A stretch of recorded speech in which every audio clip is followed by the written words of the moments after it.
A new report from Greenpeace says that plastic recycling is not happening and that plastic waste will triple by the year 2060. Now, this is the kind of thing the mainstream media wants you to feel a lot of anxiety and guilt about and lecture your friends about single-use plastic. I would have willingly jumped right in 2 feet into this anxiety until recently, until we started to talk to climate researchers. So let's break down the numbers and see if it's merited to actually feel this way. Here's the Greenpeace report that I'm telling you about. Again, I know we harp a lot on just not being innumerate, because if you are innumerate, that means you can't speak math. You read big numbers and you freak out because there's no context and the media interprets it for you. So let's interpret ourselves. Greenpeace says that because more plastic than ever will be produced and not recycled, more of it will end up in the ocean. But is that true? Greenpeace says that waste in the US, plastic waste, hit 44 million tons in 2019. And so you probably are thinking, is that a lot? It sounds like a lot. Well, kind of. There are about 450 million tons of plastic produced on this planet every year. This is according to Oxford Our World data. Take a look at this chart. So it is expected that we are already above this 400 million tons, closer to 500 million tons by this point of plastic produced. So if this is true, the U.S. is only responsible for 10% of that plastic waste globally, because we just gave you the number of 44 million tons of plastic waste in the United States.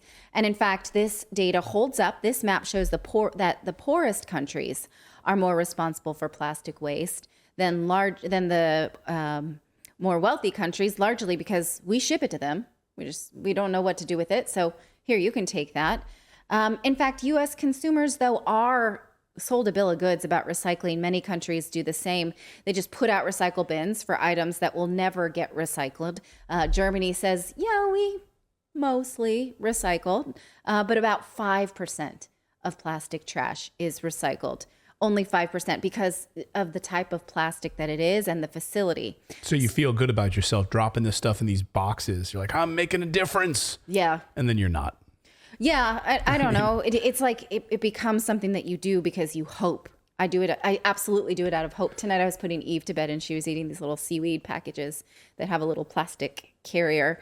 And I was like, I don't know, but I just can't put it in the trash. So I walked it down to the recycling. Even though you were like so trained on this crap. There was a little documentary they did here in the Pacific Northwest, and they followed like several pieces of trash through the whole process, like from recycle bin to recycling, and they found that only about 3% made it to recycling.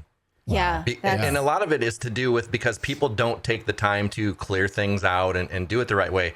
We use a company here called Ridwell. We have a little box on our porch, and they come, like they send you a bag once a month. They're like, okay, these are for any extra batteries you might have, and you give those, and then you put some clothes in and they'll donate it to charity. And then they come and they actually do recycle everything. Now it's a monthly fee, but we know that the stuff that we're putting in there is actually getting recycled and going to, benefit someone. But do you? Like, that's the question. They tell you they are. Yeah. And they're charging you a fee. Well, that is true. I would love to see someone actually follow and track what that company actually does. They say they do. Yeah.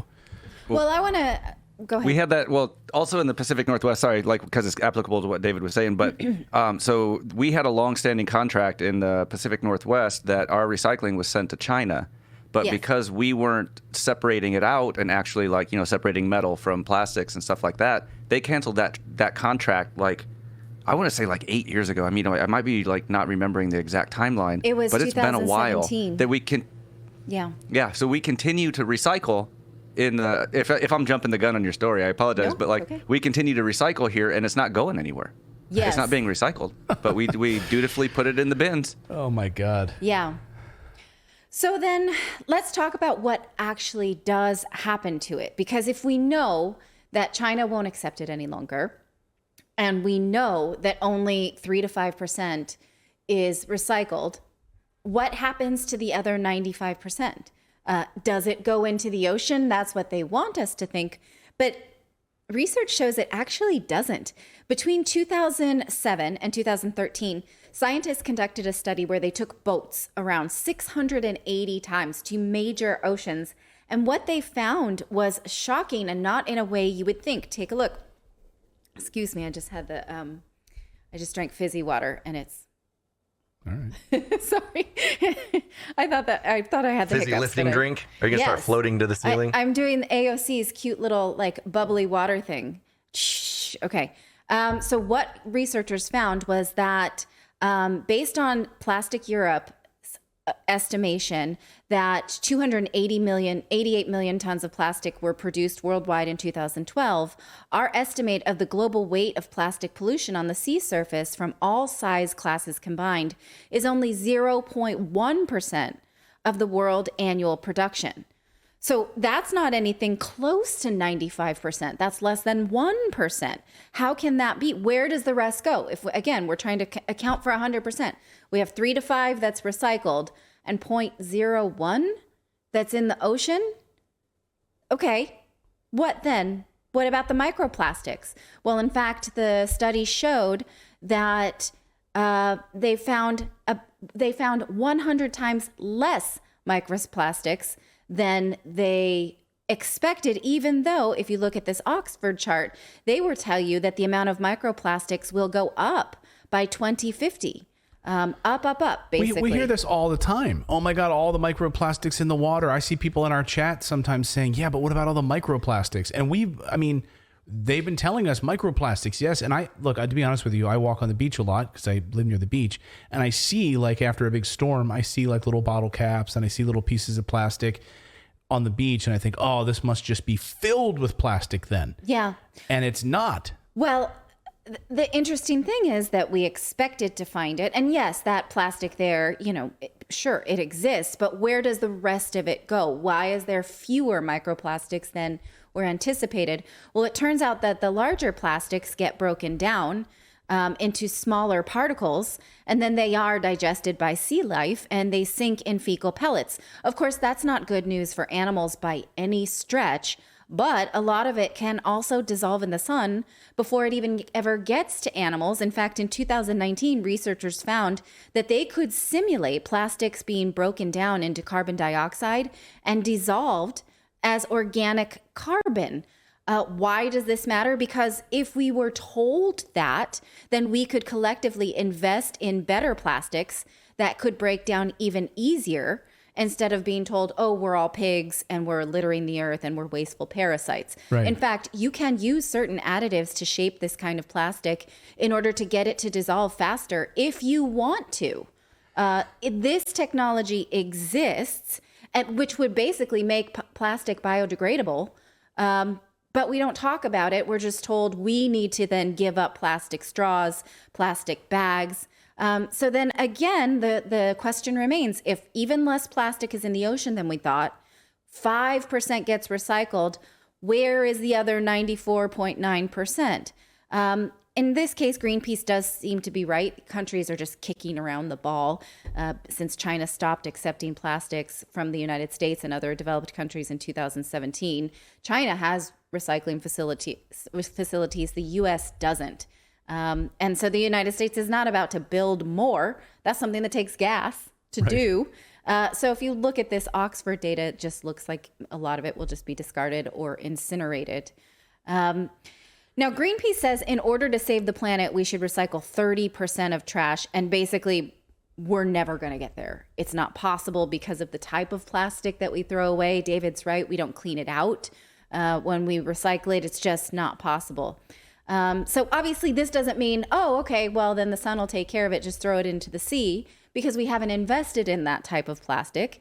If we were told that that was an option, we might. But, should we think about maybe, investing in other types of technology? Absolutely. In fact, because when California stopped using plastic bags, and those were banned, there were some that said, this is the study that I was telling you about. This is a study I want to tell you about in California. When more paper bags were used, and this study shows that I'm not saying this correctly. When California banned plastic bags, this study showed that more paper bags were used, And that led to an increase in carbon emissions due to the greater amount of energy needed to produce all the paper and the cardboard because they took out plastic. This is a 2019 study. Now, obviously, I am not in defense of plastics right now. I don't even want to touch in this segment on the effects on the human body, because there are some that say that you can find microplastics in the fetus of pregnant women. We can look into that another time. But we also just shouldn't take these studies by Greenpeace and give politicians more power to do backwards policies that will have the reverse effect of what we want, such as the one we saw in California. Because what that does is give politicians more power and then creates more anxiety. And then we get more of this, more climate vandalism. This time, these jerks who threw mashed potatoes on a Monet.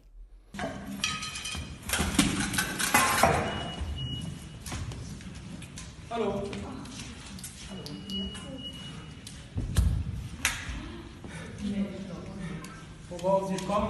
And then glued themselves to the same deal. It's a different organization. And I have no doubt that they meant it. They felt like they were going to actually do something good.